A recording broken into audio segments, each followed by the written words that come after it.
Wayne County is so strapped for cash, the CEO, Bob Ficano, wants to sell county assets just to avoid an emergency manager. Layoffs and cutbacks have been the norm for years now, but was one county official hoarding hundreds of millions of dollars that could have avoided it all? 7 investigator Ross Jones is here now with the stunning details. Ross. Carolyn, Stephen, in Wayne County, many thought only a miracle would stave off an emergency manager. Well, tonight, what one county official says he's found could be just as good.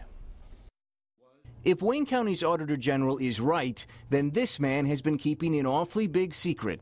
He's Ray Wojtowicz, and for 38 years he's been Wayne County's treasurer. He controls the county's delinquent tax revolving fund, a very complicated but very important source of revenue for the cash-strapped county. Here's how it works.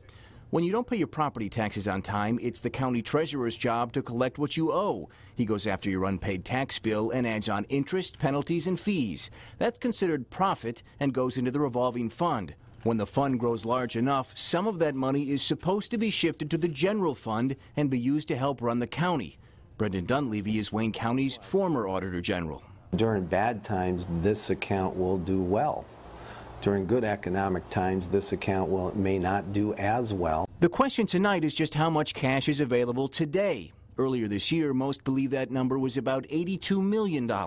County Executive Bob Ficano wanted to use all of it for his last-ditch effort to bring down the county's $175 million deficit and stave off an emergency manager. But Wojtowicz didn't want to give up any of it, saying he needed the money as collateral. But earlier this month, he reversed course, agreeing to share the full $82 million with Ficano. His change of tune happened around the same time Auditor General Willie Mayo says he discovered Wojtowicz's office was concealing extra cash, and tons of it. According to Mayo's audit, the revolving fund has been flush with at least $106 million the rest of the county didn't know about, and that's just for this year. Between now and 2015, the audit says the treasurer is sitting on more than $127 million that could be used to bring down the county's mammoth deficit. The auditor says it's money nobody knew about because it was placed in restricted accounts, and his predecessor says it could have gone a long way.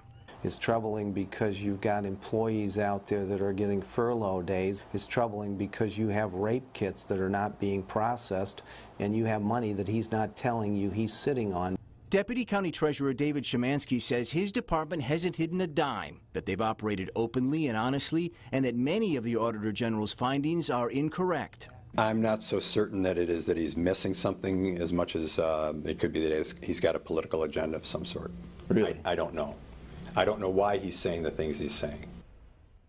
But here is what's most important tonight. Szymanski now says that even though he says no money was being hidden, his office is bringing much more to the table than was first discussed, at least $150 million this year and more in the years to come. He insists it has nothing to do with this blistering audit. Now, what's the benefit of the treasurer hanging on to the money all that time? Well, that's not entirely clear yet, and this is going to be discussed Wednesday for the first time at a commission audit meeting. We're going to get some, hopefully, answers at that point. But part of the reason they explained was because they needed it as collateral. They thought banks would not lend them more money if they didn't have this. But that changed recently. The bank said, no, you don't need to hold on to this. So we hope to have some clearer explanations from the treasurer. Yeah, let's hope so, because that's a boatload of money. They need the money. Literally a boatload of money. All right, thanks, Ross.